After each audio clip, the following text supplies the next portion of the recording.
As the summertime temps rise, your prescription drugs may not be able to stand the heat.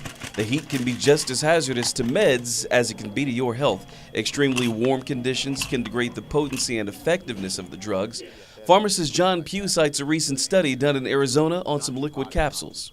One, the capsules themselves became distorted, the outside of them, and on the inside, some of the active ingredient was destroyed in the heat, as well as causing clumping of the active ingredient in the drug, which may prevent it from being absorbed correctly as well.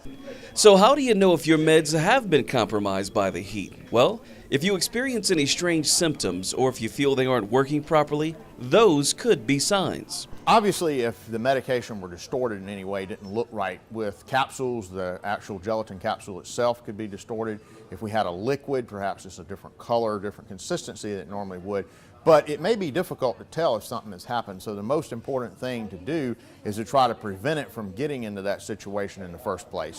And here's some ways to do that. Pugh says if you're running errands, pick up your prescriptions last to limit exposure to hot weather.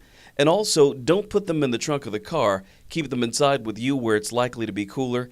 At home, keep them in a cool, dry place. And if you're traveling by plane, carry them on instead of putting them in checked luggage. And Pugh says the same rules apply to over-the-counter medications. I think the most important thing is to have that relationship with your pharmacist, so when questions do come up like this, which they're going to from time to time, go back and you've got a resource that you can go to and they can talk to you about the specifics of your particular situation.